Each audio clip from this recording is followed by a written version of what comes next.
Hey tribe. So today I decided to finally change the story of my life. Now, like for many of you, COVID's been quite shit and it's affected a lot of us, including me. And I kind of lost my business, and with that, I lost everything else.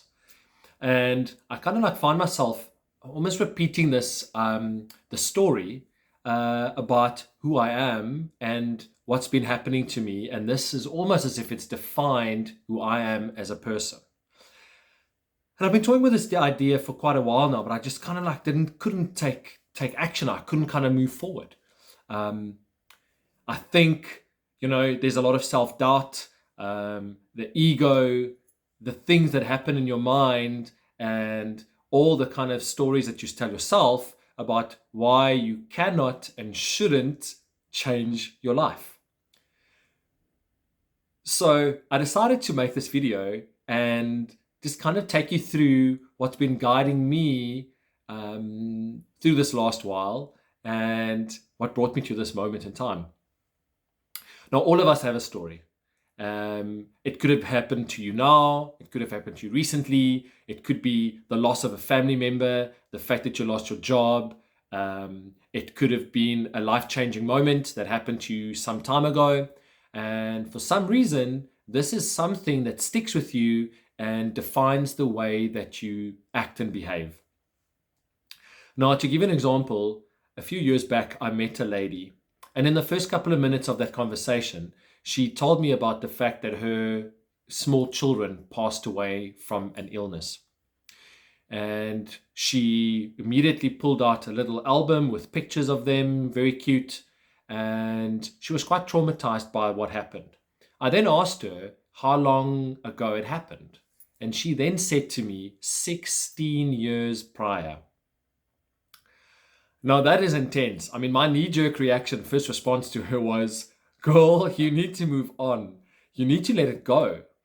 And it just dawned on me again today, how many of us are defined by moments in time and things that happen to us, and how that kind of like becomes part of the story and the narrative that we tell people.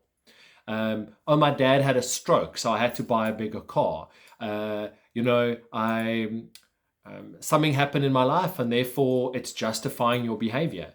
It's almost as if you constantly having to remind yourself that this is something that happened to you, or it almost becomes something that you need to share to the world for the reasons that maybe you want to feel, maybe you want people to feel sorry for you. But it had to stop. For me, I just got to the day I couldn't do this anymore. So I've started this YouTube channel now, and I actually really want to talk about some of the real things that I'm going through and the stuff I'm trying to do to try and change my story. And I don't want to have one anymore either. So I think one of the first things is to realize that you have a story, and then you need to listen to that. So many people have quite a hectic story that I can see defines them in this moment in time. I think then it's critical to decide if this is who you are and who you want to be. Now, let me tell you, I don't want to be that guy that kind of like COVID fucked up my life. I don't want to be that oak. There are so many things I'm grateful for. There's been so many incredible things that has happened subsequently, and the silver linings have been amazing. Yes, the tough times were tough. Fuck, not so lekker, but it's been stuff that has really kind of like forced me to rethink my life and rethink who I am and who I want to be and where I want to go with everything. So the silver lining has actually been way more incredible than the crappy stuff that happened to me over the last year. And I know that has been the case for so many other people as well. Now, one thing to keep in that I have to remind myself of is that this thing that happened to me does not define me. It's not me. It's just maybe something that happened to me, but it's not something that I am. It's not anything. And in the bigger scheme of your life, if you look at these moments in time, they were just time things. They might have had an impact on my life, but it's not me. And there's always been something greater and more incredible that came out of some of those really crappy things that happened to me. One of the one of the things that kind of like then rings true is once I become aware of the things that I think or what I say, um, you kind of like realize that there's this. It is almost as if the story becomes a stuck record, and it kind of like plays over and over and over in my head. And I kind of like just saying that I want to break free from this because this just almost feels unreal. And especially if you want to start, putting your life back together again, and you want to start creating a different version of yourself, then it is critical to realize that those things are not good for you, and especially that the self-talk itself. I came to this massive realization that the things that happen to us, and even good or bad, that all these things that happen to us are happening for us. It's not happening against us. And all of these things that are happening for us is allowing and encouraging us to step into our truth and getting closer to our most authentic self. Now, making videos and being on camera and that kind of stuff is not normal. It's not natural for everyone. It doesn't come naturally. Second thing is, to be vulnerable in front of the world is very hard, and it's tough because you need to show the world that you have fear, that you are uncertain, you don't have all the answers, and that things are not always as colorful as what you make it out on your social media or even in person. But let me tell you, since I've realized that these things that have happened to me in my life, and maybe even in the last while, have happened for me, it really puts a different perspective on things. And you go like, okay, so how does this allow me to get closer to my real, authentic self? And I think I'll discuss this in a different video, and I'll talk about it a bit more. Then once you realize that these things have happened to you and you can define them, I think it's important to then feel the pain. You need to feel the pain, you need to feel the loss, and you really need to go there. There has been days where I've been stuck in my space, and I don't know if you've ever had those feelings, but then what I call them, those guys called depression and anxiety and loneliness and all those insecurities and all those demons knock on the door, and then a lot of us kind of chase them away. But I think one of the most turning moments for me in the last couple of months is when I invited them in. It was actually over Christmas and I had COVID, so I was in isolation, stuck at home.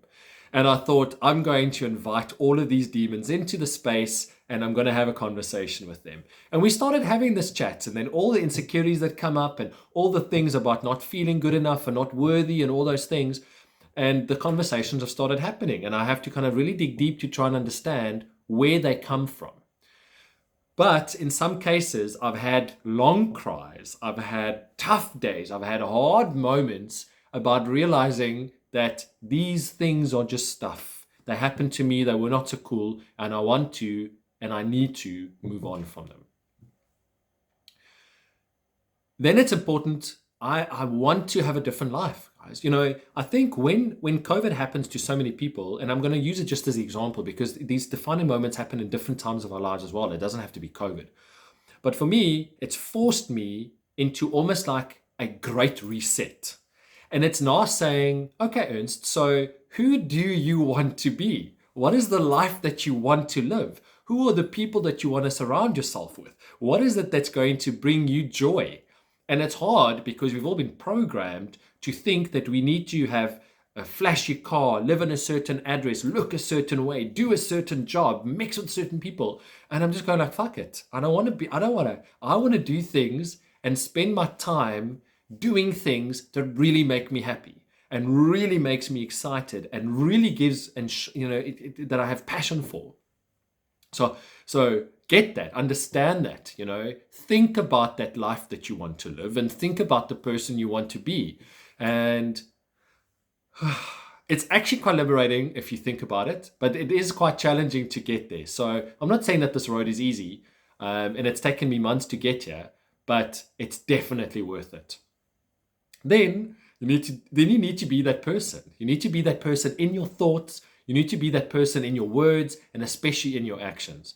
And today was that day. I've been sitting here looking at this camera for who knows how long, and I've just decided now that it's like I'm going to make a video and I'm just going to post it. I'm going to put it out there, and I'll see what comes out of it. And tomorrow I'll make another video, and I want to start sharing my thoughts. I want to share the realizations, the stuff, the shitty days, the good days, the awesome moments, but also in that share the wow stuff that comes out of that, and how I'm starting to navigate life, being able to kind of like do it almost from scratch and starting over. It's so important to realize that you are not a victim of your circumstances. And I'm definitely not. And I don't want to have that victim mentality and that narrative any longer. I don't want to be that guy that all this stuff happened to me. I just want to be happy in the moment and make the best of my circumstances, make the best of my life, get up every day and try and live it as best as I possibly can. And let this be the first step in that direction. I welcome your thoughts. So please comment if you've got any thoughts. Please like, please share. And if you want to come on this journey with me, then subscribe and see how we can navigate this thing called life. It's a day-by-day experiment, guys, and there's no right or wrong answers. And let's see what happens going forward.